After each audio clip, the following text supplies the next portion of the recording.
Chain loop দেওয়া হয়েছিল। আচ্ছা আচ্ছা,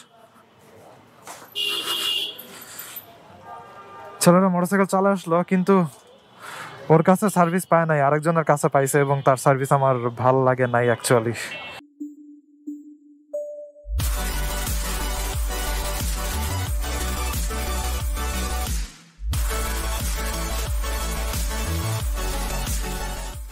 এই হোয়াট ইজ আপ। এখন আমি যাইতেছি হচ্ছে মোহাম্মদপুরের দিকে, কারণ আজকে হচ্ছে সার্ভিসিং এর ডেট পড়ছে। আর বুঝলাম না যাত্রার শুরুতেই এই লেভেলের জ্যাম কেন। ও আচ্ছা, স্কুল ছুটি হয়েছে, এই জন্য বাস দাঁড়াইছে, বুঝতে পারছি। আন্ডারস্ট্যান্ডেবল।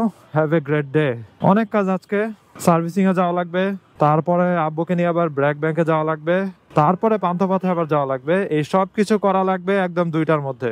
আমি জানি না সার্ভিস শেষ হতে কতক্ষণ লাগতে পারে। যদি মোটরসাইকেলের সিরিয়াল বেশি থাকে তাহলে আরো বেশি টাইম লাগতে পারে। এই জন্য শনিবারে যাই নাই, কারণ শনিবারে প্রচুর সিরিয়াল থাকে। রবিবারে দেখি কি অবস্থা। তবে এমন একটা সময় বের হয়েছি, এখন হচ্ছে 11:30 বাজে, এই সময়টাতে অনেক মানুষই বের হয়, তাই ভিড় থাকার পসিবিলিটি আছে শোরুমে। যা যদি দেখি ভিড় আছে তাহলে আবার ব্যাগ যাব। ব্যাগ গিয়ে আব্বুকে নিয়ে আগে ব্যাংকে যাব মোহাম্মদপুরে, কারণ ওইটা আবার 2টার মধ্যে অফ হয়ে যায়। ভিড় থাকলে আগে অন্যান্য কাজ সাইডে আসবো। ওকে, লেটস গো। চলে আসছি মোহাম্মদপুরের 3 রাস্তার মাথায়। এখন বামে চলে যাব। ওই রে, ডান দিকে যেই জ্যাম লাগছে, এদিক দিয়ে তো ফেরত যাওয়া যাবে না। যাবো তাহলে ভিতরের রাস্তা দিয়ে, সার্ভিসিং শেষ করার পরে। দাঁড়ান দেখে নেই ইঞ্জিন অয়েলটা কত কিলো চলছে। ট্রিপ এ, ট্রিপ বি 1375 কিলো। ওকে, আরো চালানো যাবে। আর টোটাল চলছে 8939, 9000 কিলোমিটারের মতো চলছে আর কি। ওকে, ঢুকে যাই।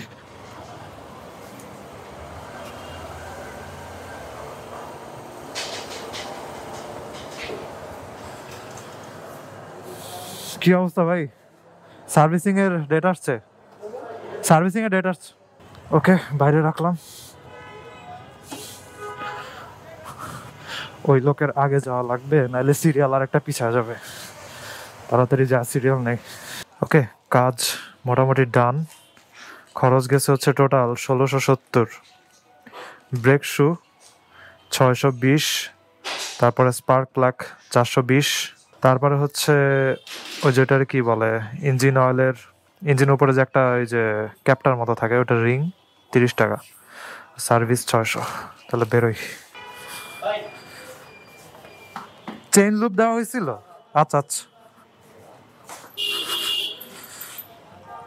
ছেলেরা মোটরসাইকেল চালা আসলো, কিন্তু ওর কাছে সার্ভিস পায় নাই, আরেকজনের কাছে পাইছে, এবং তার সার্ভিস আমার ভাল লাগে নাই অ্যাকচুয়ালি।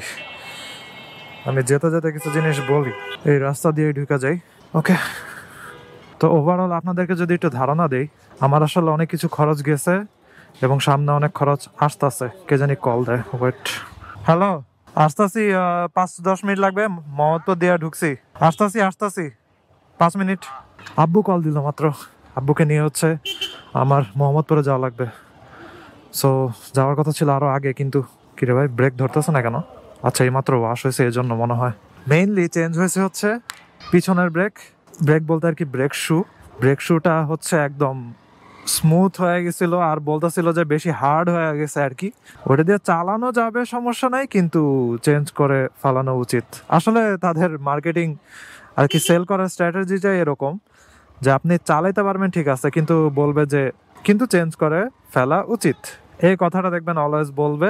সো আমার মতো যারা মোটরসাইকেলে কোনো রিস্ক রাখতে চায় না, একদম সেফলি চালাতে চায়, তারা তো মনে করেন চেঞ্জ করা উচিত। এই কথাটা শোনার পরেই বলবে যে না থাক ভাই, চেঞ্জ করে ফেলান। সো আমিও সেই ভিকটিম।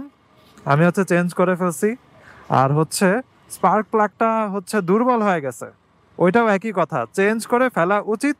চালাতে পারবেন ঠিক আছে, কিন্তু দুর্বল হয়ে গেছে। দুর্বল হওয়ার জন্য যে সমস্যা, ওইটা হলো মাইলেজে ইফেক্ট পড়বে আর ব্যাটারির উপর এফেক্ট পড়তে পারে। যাই হোক, স্পার্ক প্লাগ চেঞ্জ করলাম।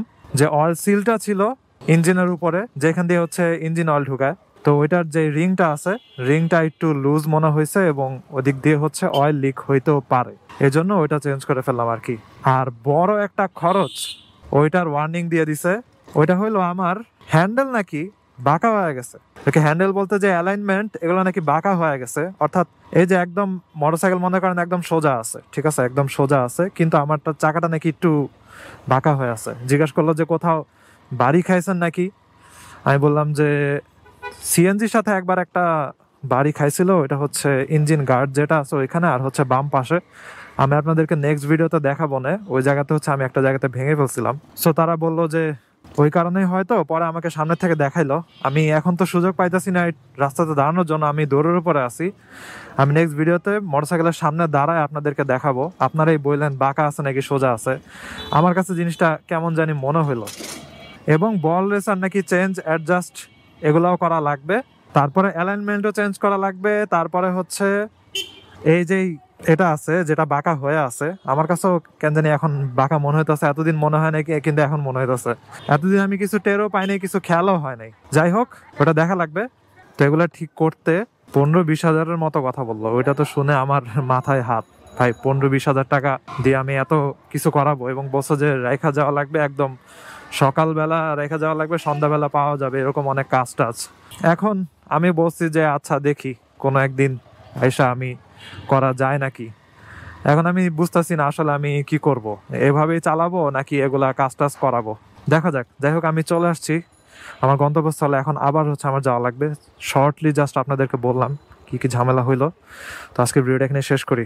নেক্সট ভিডিওতে আমি আরো কিছু আপডেট দিব এবং ডিটেলসে বলবো। I hope you guys like this video, and if you are watching for the first time you can kindly subscribe. তো see you in the next one. সবাই ভালো থাকেন, সাবধানে রাইড করেন, টাটা।